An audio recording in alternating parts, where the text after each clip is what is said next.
all, my name is Dominic and today you're tuning in to the Comic Book Report, where we review comic books and graphic novels so you can get an idea of what to read.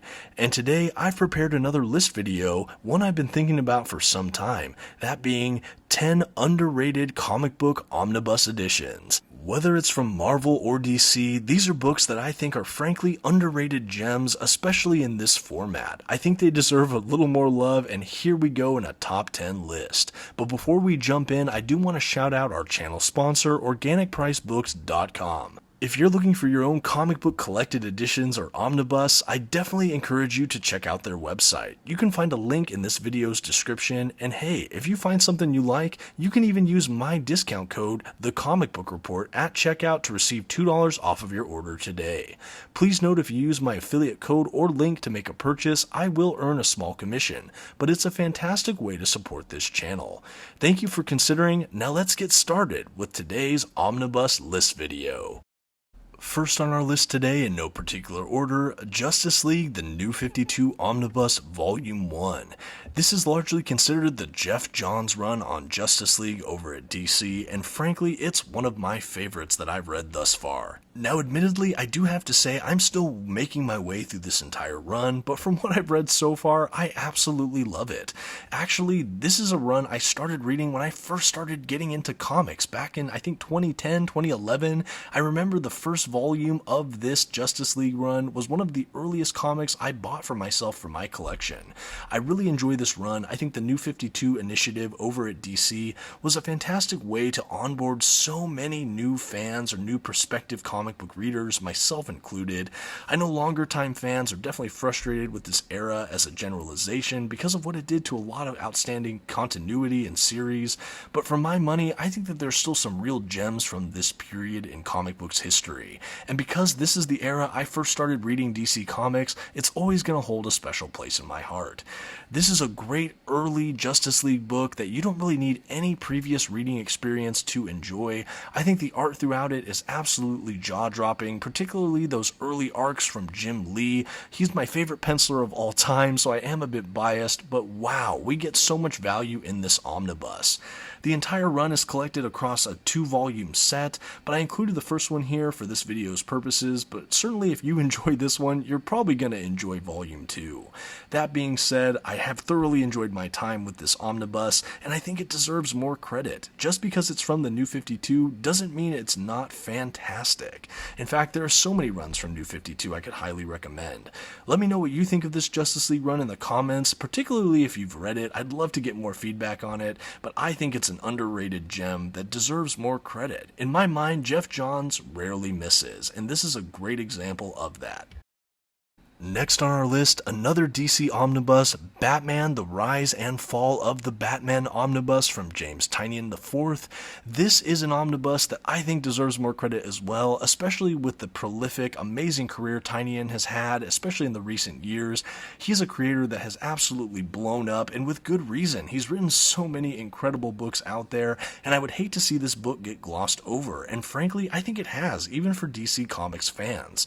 Now, this is a Batman omnibus, but it does collect his run on Detective Comics, not his Batman run itself. And there's a really big distinction here. While Batman is definitely prevalent throughout this book, I would really consider this a Bat family book. We have a great cast of characters like Spoiler, Batwoman, Tim Drake, Clayface, and more. This is a really interesting Batman family team that gets into a lot of interesting adventures, misadventures. A lot of interesting themes are explored throughout it. I'm actually still making my way through this omnibus, to be frank with you, but it is absolutely riveting. I love what I've read so far, and it's enough that I could recommend it already as an underrated gem. Having read his entire Batman run, I actually much prefer this time here on Detective Comics. I just find it much more character-driven and interesting than even what we get throughout his run. That's not to say I didn't enjoy his time on Batman, but I think that Detective Comics and what Tynion did over here should be commended even more so, and I know a lot of fans do. And yet, I still feel like this is such an underrated collection that more people should not only read, but discuss. I'd love to hear more people talk about this run. It's not all that old, and yet so few people talk about it these days. It's an omnibus that you can still find in print, and I think it's definitely worth the cost of admission. It's a really fascinating book that I think shines a light on a lot of the Bat family members, maybe particularly a couple of the Bat family members that rarely get the spotlight, and I think this book is so much stronger for that. You can see a lot of Tynion's creativity here. I think he was probably allowed to do more than maybe what he was on the main Batman book. I'm just speculating here, but it does feel free, fun, and definitely worth a journey. Next up, if we're talking about an underrated DC comic, I have to talk about the Planetary Omnibus. I believe this run was first released through Wildstorm, if I'm not mistaken, but at any rate, it is a DC omnibus now. It was created by Warren Ellis and John Cassaday, and wow, are they a dynamic team to say the least.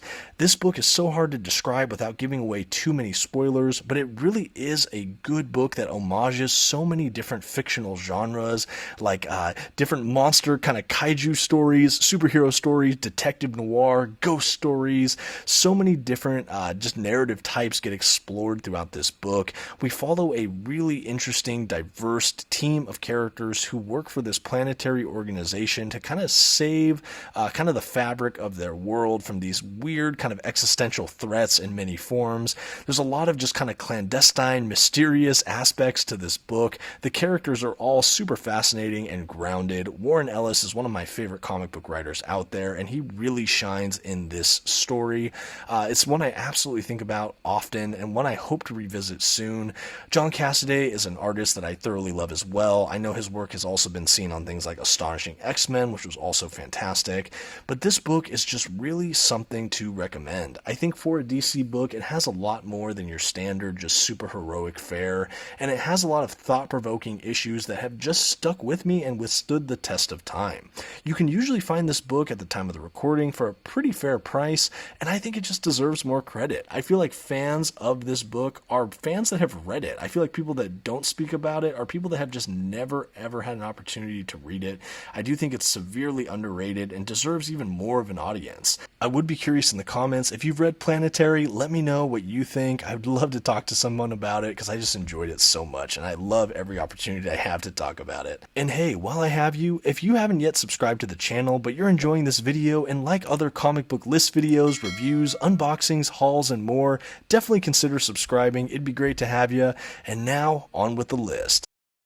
Switching over to the Marvel side of the fence, Marvel Superhero Secret Wars Omnibus from Jim Shooter and Mike Zeck. This is a book I had an opportunity to read and review on the channel recently, but frankly, I think that this book is fantastic. Yes, it is a little bit dated, but it's the first big Marvel Comics crossover, and frankly, it's just a blast to read.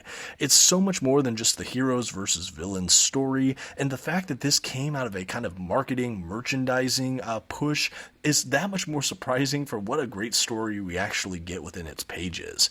This has such an iconic group of characters, both heroes and villains, and to see them clash and kind of go into these different factions, it's just really fascinating. This event also had lasting impacts on the legacies of several of these characters. I'm looking at you, Symbiote Suit for Spider-Man, but even characters like Colossus from the X-Men, The Thing from Fantastic Four, and so many more. This is just an interesting kind of mini maxi series crossover event, but we have so much to love within the pages of this omnibus. At the time of this recording, this book is still in print, and you can find it for a pretty favorable price. But regardless of whether it's in print or not, I do think that this is an underrated gem that many comic book fans deserve a chance to read.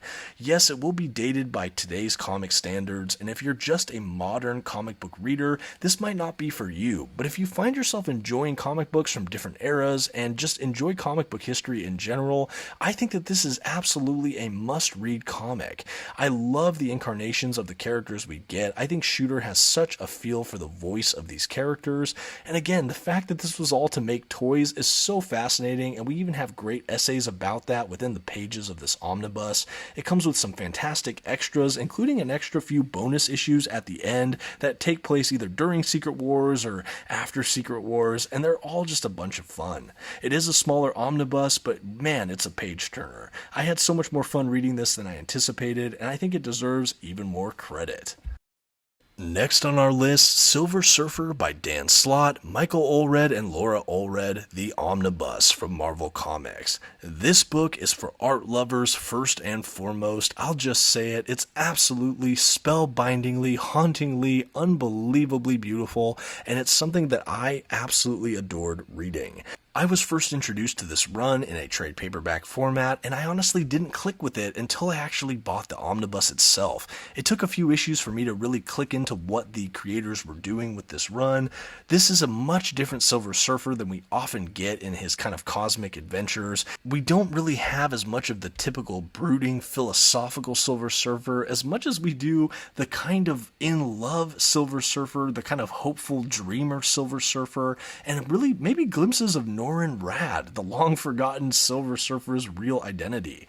I don't really know how to describe it other than that this book is an art piece and it's a love story, and it just is something that warms the heart when you read it. And maybe that's not for all you fans out there, but I'd be lying if I say I didn't tear up reading this run.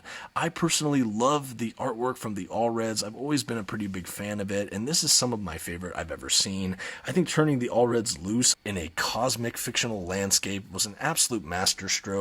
And this is one of the best, sharpest I've ever seen for Dan Slott's writing. I was really touched with how sentimental he got at many points throughout this run, and frankly, it let me see that creator in an entirely new light. Not that I haven't enjoyed some of his other work, in fact, I would consider myself a Dan Slott fan, and yet what we have here in the pages of Silver Surfer is something altogether rare.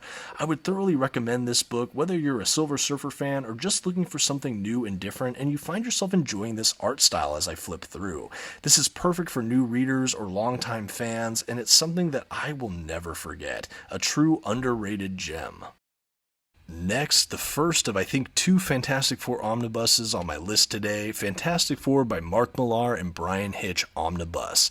Yes, I do have more than one Fantastic Four omnibus on this list, and here's a clue as to why. In general, Fantastic Four comics are unbelievably underrated. There have been so many incredible runs that take their shot at these incredible groups of characters, both the heroes and villains within the Fantastic Four universe, and this run is amongst them. Admittedly, the Millar-Hitch run on Fantastic Four is relatively short, but this omnibus also includes some kind of mini-series that tie into the run, or just a mini-series by Millar and Hitch within the Marvel Universe that kind of tangentially have some Fantastic Four characters. At any rate, this is truly an interesting book that I was really pleased to have an opportunity to review not too long ago on the channel, but we have a really great set of maybe 4 or 5 smaller Fantastic Four story arcs. This is much different than kind of the master epically scoped story arcs we have in like the Jonathan Hickman Fantastic Four, and it's a little bit more than some of the episodic adventures we have during the Stan Lee, Jack Kirby era. Again, all of these other runs are fantastic and are really more commendable than some of these runs, but I think that this is an underrated gem that more people should be checking out. I was so pleasantly surprised to hear this was getting an omnibus when I heard about it maybe a year ago, and I was so eager to get it in my hands. And frankly, once I did, it was an absolute page turner. The art throughout is fantastic from Bryan Hitch. I first got a kind of glimpse of that artwork in the Ultimates, which I also thoroughly enjoyed, but here we have such a great rendition of the Fantastic Family, and there's so many adventures that I won't forget. And honestly, there's a couple narratives that are set up here that Jonathan Hickman even ties into his own run. So if you're a fan of the Jonathan Hickman era, you owe yourself a favor and check out this earlier run under Millar and Hitch. It's definitely a really great book. I also don't think you need to read a ton before it to enjoy the run by itself. It's not a huge omnibus, but it's one I think is underrated and should deserve more of an audience.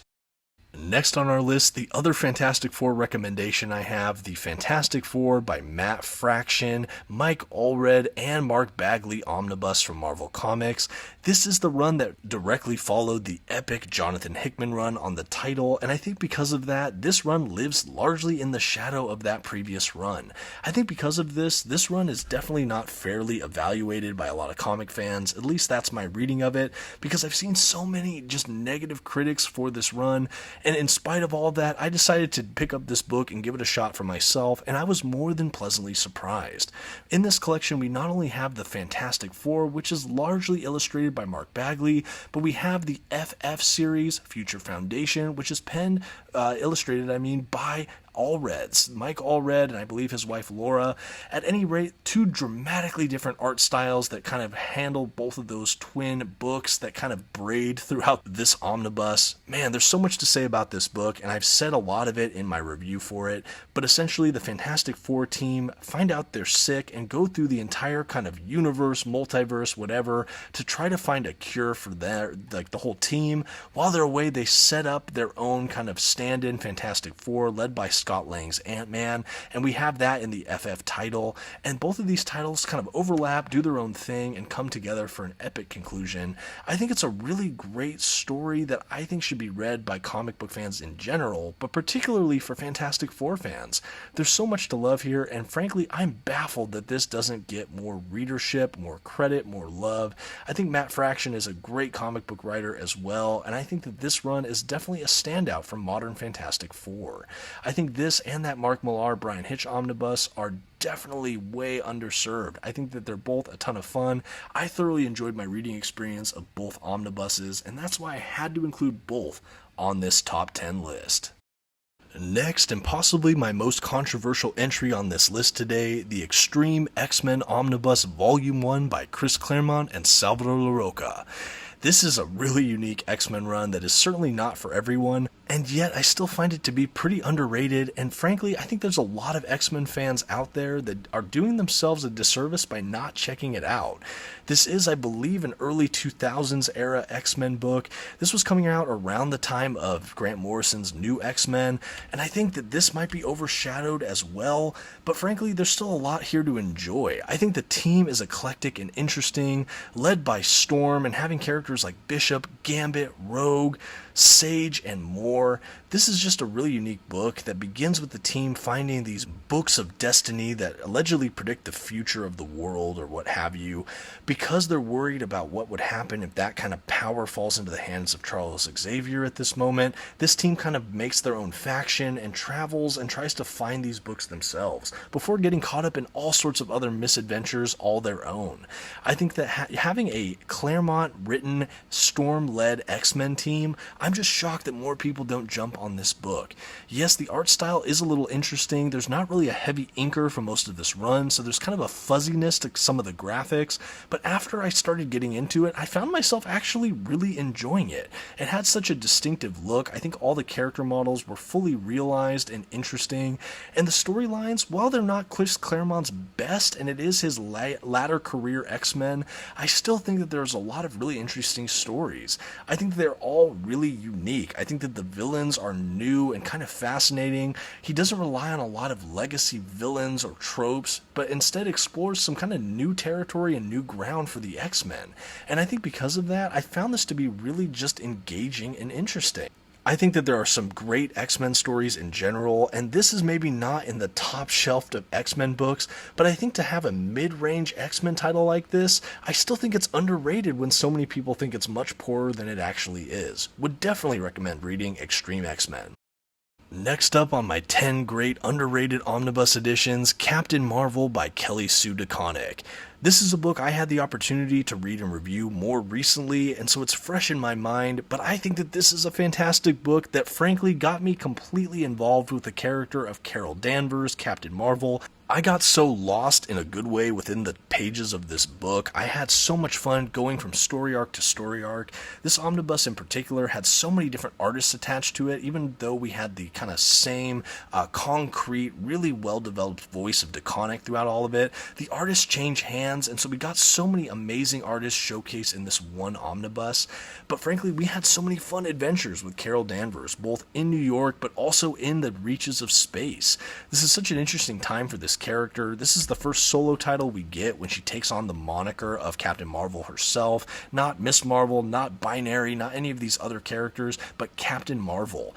And there's really a gravity to that, and I found this read to be absolutely engaging. I know that this gets a lot of negative press, and I'm not really sure why. I think if I had to put a dart at it, it's because people label this kind of a feminist book and kind of in-your-face preachy.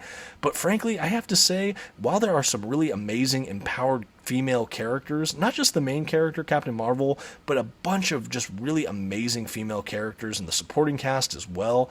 I don't feel like it's overly preachy or man-hatey or anything like that. I think it's a really interesting set of narratives that just has some really strong characters. And I think that this whole run is maybe unfairly maligned because of that. I had so much fun reading this book.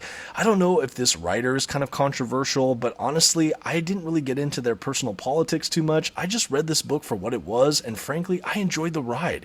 So much fun. I would absolutely read other books by Kelly Sue DeConnick, and I actually already ordered the Kelly Thompson Captain Marvel Omnibus because after this run, I was frankly interested in this character in a way I've never been before. This is definitely an underrated gem in my mind, and something I would love to hear more people read and enjoy for themselves. Next on our omnibus list today, the all-new Wolverine Omnibus by Tom Taylor over at Marvel Comics.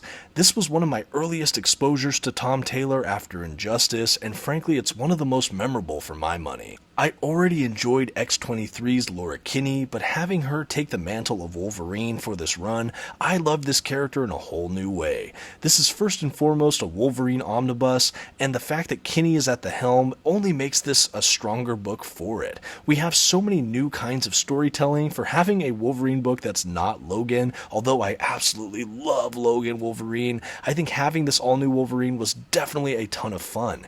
This book has a lot of interesting and fast-paced action sequences, a lot of deeply moving character-driven moments, and frankly, just a lot of page-turning greatness. This book is so underrated. I know people that have read this seem to love it, but I think a lot of people dismiss this as a not my Wolverine kind of book. But with all the love Tom Taylor's gotten in recent years, I hope this is a run that many people reconsider, reevaluate, or maybe read for the first time because it's outstanding. This is some of my favorite stuff I've seen with Laura Kinney, and they're just amazing Wolverine stories. I think they're fascinating. I think the art throughout it is absolutely jaw-dropping. We have a couple different artists attached to this book, but there is some kind of leading artists involved, and I love what they bring to these characters. It's a really fun, fresh story that doesn't ever feel very overlong or bogged down in this or that. It's all very fast-paced. I think it's absolutely new reader friendly, and you can kind of read it as a standalone, kind of self-contained omnibus for the most part, and I really love that. If you're just interested in this character or maybe these creators, you should absolutely pick up a copy if you can find it and enjoy it for yourselves. I know for me, I was blown away at the quality we got in this omnibus, and that was coming from a Tom Taylor fan already. I cannot say enough positive things about the all-new Wolverine, but I have to say I think it is absolutely underrated and should be read by comic book fans out there, particularly fans of Marvel Comics. And that's going to bring us to the end of the 10 underrated comic book omnibus editions list video for you all today. Frankly, this has been a blast and it's sped by. I feel like I could do 10 more of this easily. Let me know what you think in the comments below. Let me know if you've read any of these omnibuses or if you think I missed some glaring ones here. What are some of your favorite underrated omnibus editions or maybe underrated comic book runs in general? I'm always looking for a great recommendation and I'd love to hear feedback from all of you, particularly if you enjoy these list videos. Maybe what are some future lists you're hoping to see? I definitely have some brainstormed ideas already, but I'd love to hear from you. I'd love to get feedback on what you'd like to see in the future of this channel. But for now, sincerely, thank you so much for watching. It means the world to me. And until next time, this has been the Comic Book Report. Please don't forget to leave your like, your comment, and maybe share this video with a friend. Until next time, have a good one.